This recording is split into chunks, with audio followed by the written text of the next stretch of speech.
এবং যেদিন সিংহায় ফুৎকার দেওয়া হইবে সেদিন পরস্পরের মধ্যে আত্মীয়তার বন্ধন থাকিবে না এবং একে অপরের খোঁজ খবর লইবে না। এবং যাহাদের পাল্লা ভারী হইবে তাহারাই হইবে সফল কাম, এবং যাহাদের পাল্লা হালকা হইবে তাহারাই নিজেদের ক্ষতি করিয়াছে।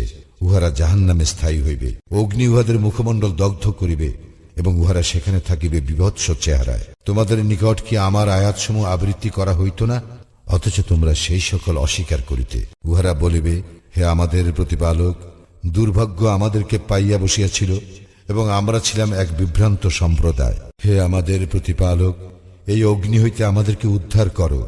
অতঃপর আমরা যদি পুনরায় কুফরি করি তবে তো আমরা অবশ্যই সীমা লঙ্ঘনকারী হইব। আল্লাহ বলিবেন, তোরা হীন অবস্থায় এইখানে থাক এবং আমার সঙ্গে কোনো কথা বলিস না। আমার বান্দাগণের মধ্যে একদল ছিল যাহারা বলিত, হে আমাদের প্রতিপালক, আমরা ঈমান আনিয়াছি, তুমি আমাদেরকে ক্ষমা করো ও দয়া করো, তুমি তো সর্বশ্রেষ্ঠ দয়ালু। কিন্তু তাহাদেরকে লইয়া তোমরা এত ঠাট্টা বিদ্রুপ করিতে যে উহা তোমাদেরকে আমার কথা ভুলাইয়া দিয়াছিল। তোমরা তো তাহাদেরকে লইয়া হাসি ঠাট্টাই করিতে। আমি আজ তাহাদেরকে তাহাদের ধৈর্যের কারণে এমন ভাবে পুরস্কৃত করিলাম যে তাহারাই হইল সফল কাম। আল্লাহ বলিবেন, তোমরা পৃথিবীতে কত বৎসর অবস্থান করিয়াছিলে? উহারা বলিবে, আমরা অবস্থান করিয়াছিলাম একদিন অথবা দিনের কিছু অংশ। আপনি না হয় গণনাকারীদেরকে জিজ্ঞাসা করুন। তিনি বলিবেন, তোমরা অল্পকালেই অবস্থান করিয়াছিলে, যদি তোমরা জানিতে।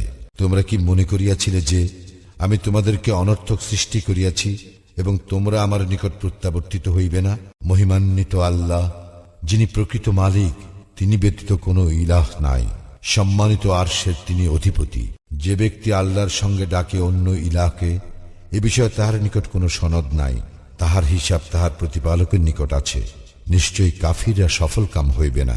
বলো, হে আমার প্রতিপালক, ক্ষমা করো ও দয়া করো, তুমি তো সর্বশ্রেষ্ঠ দয়ালু।